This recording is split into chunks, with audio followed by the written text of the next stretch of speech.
banyo queen. Naku ha. Yan. Yun, medyo sensitive, hindi ba? So, nirereklamo siya. Parang wala kayong masabi. Anong masasabi mo, Ryle? I have no experience on the matter kasi. Ah, ganon. Bakit ako ba meron? Wala naman din ako experience sa ganyan. Lalo na ako hindi porkit Becky, doon na lang nako.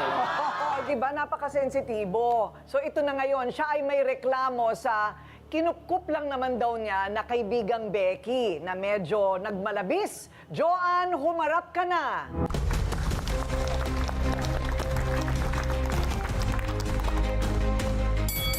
Ayan si Joanne. Joanne, anong problema mo? Yun nga po, yung kanyang ginagawa, na pinatira ko na nga po siya ng libre sa bahay, tapos niya, nagdadala pa po siya ng lalaki. Okay, pero matagal mo na siyang kaibigan. Opo, mag-isang taon na po siya. Mag-iisang taon mo na Opo. siyang kaibigan. Bago pa lang na kaibigan, ang bait mo naman, pinatira mo kaagad Opo sa nga po, bahay kasi mo. kaibigan po siya din po ng anak kong Becky. Ah. Ngayon, nakiusap po siya sa akin kasi pinaalis din po siya doon sa tinitirahan niya.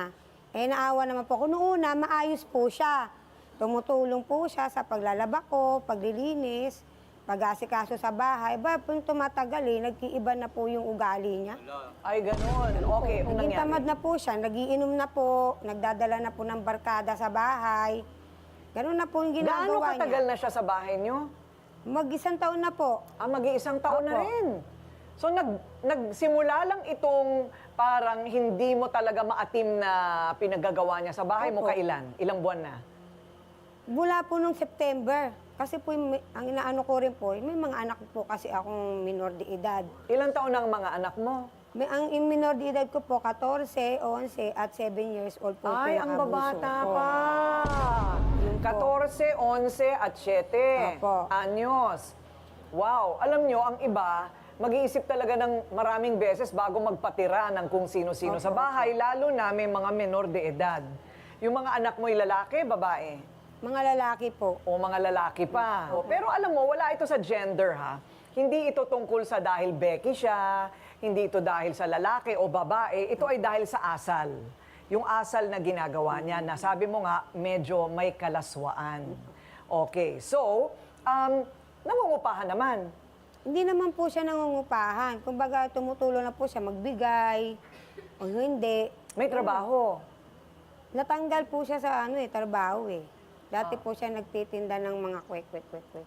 Kwek-kwek din, tusok-tusok. Okay? So, Ganon din. parang uso ngayon yan, ano? Yung kwek-kwek. Uso talagang tusukan ngayon, Ate Coring. Ganon? Totoo ba? Okay. So, bakit walang bayad sa paninirahan? Naaawa lang kayo Naawa talaga? po ako sa kanya kasi wala po daw po siya matutuluyan. Ano ang ginagawa niya na malaswa na ayaw mo? Yung pong pagdadala niya ng lalaki sa CR, na hindi naman po dapat. Di ba? Teka muna, sandali lang. So, hindi naman dinadala sa kwarto? Hindi naman po. Oh, Doon po talaga sa kaya po yung CR namin nasira, natanggal sa pwesto. Teka, ano bang Yung itsura ng dingding. CR? Parang may ano lang, ano? Parang may yero. Kaya po na may kahoy, siguro pa nasobrahan sa nawala po sa pwesto yung dingding, umatras po. Baka naman na out of balance lang siya, nalaglag siyang ganun, kaya ano? Hindi ko po alam sa kanya kung ano ginawa niya. Ang ginawa ko po, tinalian ko na lang po yung CR dahil wala pa po kaming baka magiba. So, paano nyo naman nalaman na nagdadala siya ng lalaki doon sa CR? Sinabi rin po sa akin nung nangungupahan sa akin na si Jojo. Yung isa Siya nangungupahan. po kasi ang talagang nakaano. So, hindi lang ito isang beses nangyari, parati Opo. niyang ginagawa? Opo. So, iba-ibang lalaki? Iba-iba po. Sa tsinelas nga po, kabibili lang po ng tsinelas. Pag magdadala po siya ng lalaki. Pag alis po ng lalaki, wala na yung bagong tsinelas, luma na po yung kapalit.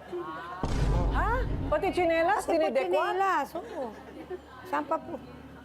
Naku, pauulanan ko kayo ng tsinelas. Madali lang yan. Di ba, no? Madali lang yan. Pero alam nyo, binibigyan ko ng tsinelas yung mga bata, hindi yung mga batang isip. Di ba? Opo. Kaya depende yan, ha. Bibigyan ko kayo ng mga tsinelas, babahain ko kayo doon, depende sa magiging usapan natin ngayong araw. Pero hindi ba ang ginagawa nyo, Nay, kung wala ka namang totoong katibayan, chismis lang yan nung isang nangungupahan, di ba pambibintang lang yung ginagawa mo? Hindi mo naman nakita sa sarili mong mga mata. Hindi nga po, nakita po niya kasi, siya po, bilang nagmamalasakit sa akin, sinabi niya rin po sa akin na ganun po. Kasi nagtaka po ako bakit na ano yung CR. Wala namang lindol.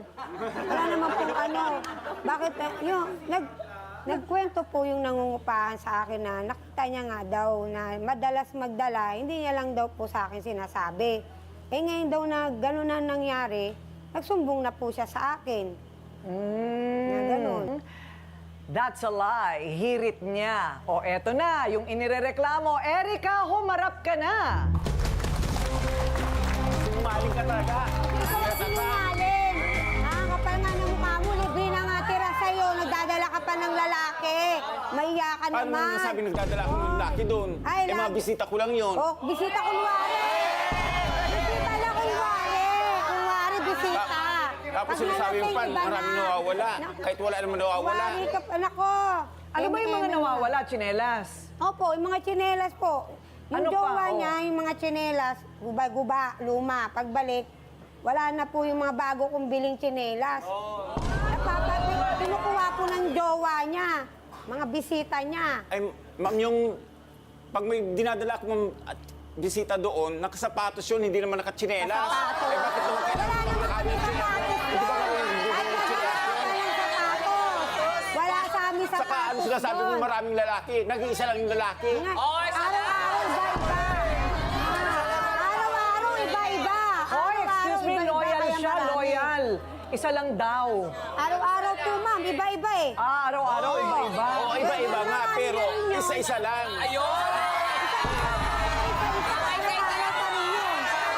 Kaya ko ba yan maraming lalaki? Kailangan mo sa isang linggo, sa isa-isa. O, 7. Araw, Iba-iba. Ay, isa-isa lang daw, pero araw-araw, Opo, isa-isa iba-iba. lang. One at a time. At least hindi sabay-sabay. Okay, eto ha, wala akong kinakampihan. Ano lang, parang kinaklaro ko lang yung posisyon ni Erica. So, Erica, teka muna, ano ba nangyari? Bakit nasira yung banyo?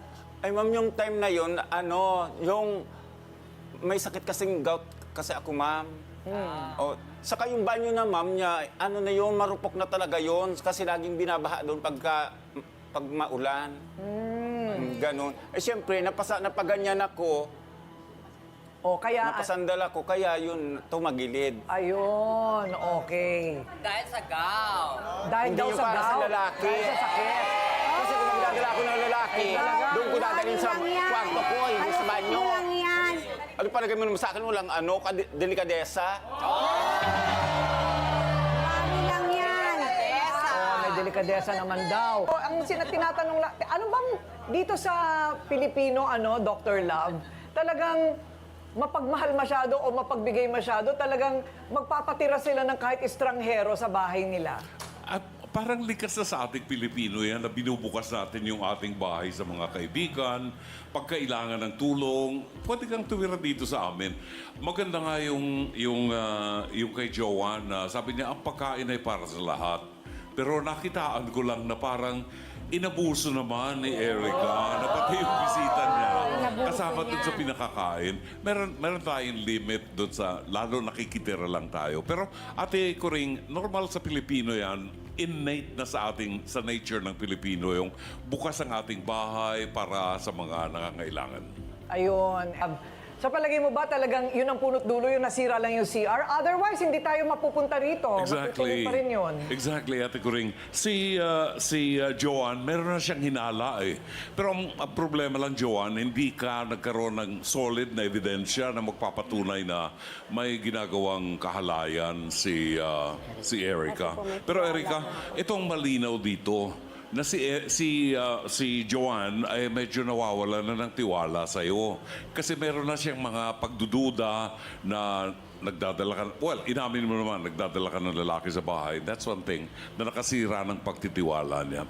At yun ang isang malaking bagay na nagawa mong pagkakamali, yung pagkawala ng respeto sa may-ari ng bahay.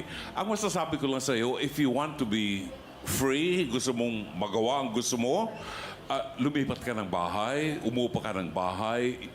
Kung gusto mong magdala ng boylet sa bahay, it's up to you, nasa sa'yo yun. Kasi yun yung kaharian mo. Pero pag merong nagmamay-ari doon sa kaharian at tinitigilan mo, respetuhin mo. Kasi pati yung kaldero niya niransak mo na rin. So hindi na maganda. Yun, oo nga. Naku, maraming salamat, Dr. Love.